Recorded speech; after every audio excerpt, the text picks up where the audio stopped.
Kumalma pero namemeligro pa rin daw ang pagsabog sa Bulkang Kanlaon. Kinulang naman daw sa abiso ang PHIVOLCS kaya nabigla ang lokal na pamahalaan sa pagputok ng Mount Kanlaon. Yan ang pampagising na balita ni Gio Robles. Eksaktong 6:51 pumutok ang Bulkang Kanlaon sa Negros Island. 5,000 metro ang taas ng ibinuga nitong asupre. Doble yan sa taas ng mismong bulkan. Kaya hindi nakakapagtakang tila inulan ng abo ang mga nasa paligid ng Mount Kanlaon. Halos dumikit at matabunan ng abo ang ari-arian ng mga residente. Nasayang lang ang mga pananim na nabalot ng abo. Mahigit 500 pamilya sa Negros Occidental at Negros Oriental ang dinala sa mga evacuation center. Ang mga residente nagulat sa biglang pagputok ng bulkan. Kakuro ko yaga, daway na ko gurok balo kung anong pujuton ko. Malagyo kaya kay amo sinaya.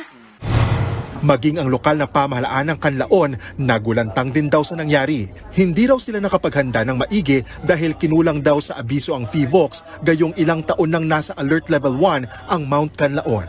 Sariling sikap nga raw ang LGU sa paghahanap ng update sa social media. Kahit ang pagtaas ng alert level, hindi raw inalerto agad ang lokal na pamahalaan. We have contacted PHIVOLCS since last night and we do not receive a message coming from them, so we just rely on the post that they post on their social media account that stating that Kanlaon volcano is on alert level 2. Aminado naman ang PHIVOLCS na nawalan nga sila ng opisyal sa Kanlaon City magmula nang magretiro ang kanilang volcanologist doon noon pang 2022.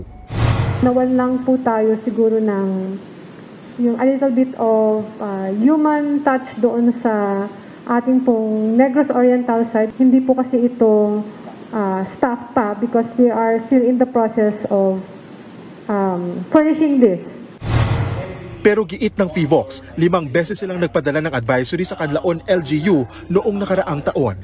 Pinakahuli naman nilang abiso ay noong Mayo. Kagabi, kasama sila sa meeting ng mga opisyal ng Negros Oriental at naroon din ang mga tauhan ng Disaster Risk Reduction and Management Office ng Kanlaon City.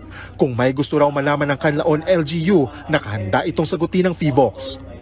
Napaka-importanting malaman ng mga LGU ang sitwasyon ng mga bulkan sa Pilipinas dahil kapag sapat ang kanilang impormasyon, mas mapaplano ang mga dapat gawin sakaling magkaroon ng sakuna. Kabilang sa mga dapat paghandaan ay ang epekto sa kalusugan ng ibinubugang asupre ng Kanlaon.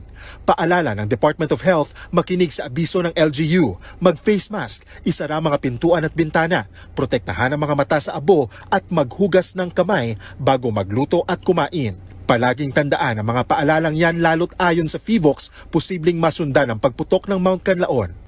Ganun po yung ugali ng Kanlaon. No? More often than not, meron pong kasunod. Pwede pong sunod-sunod or pwede pong mag-wane. Katulad po na nangyari in the past few years. Ano? So yung last eruption po niya noong 2017, dala-dalawa po yan nung per month. No?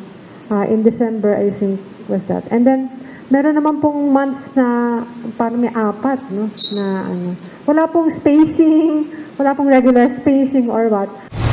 Sa ngayon, isinailalim na sa state of calamity ang Kanlaon City. Ipinagbabawal na rin ang mga aktibidad sa loob ng 4-kilometer radius permanent danger zone ng bulkan. Nakahanda ang PNP sakaling kailanganing magsagawa ng search and rescue operation. Pagtitiyak naman ni Pangulong Bongbong Marcos. Ang ating pamahalaan ay handa at patuloy na nagbibigay ng suporta hanggang makabalik ng ligtas ang lahat sa kanilang mga tahanan. Nagbabalita mula sa Frontline, Gio Robles, News 5.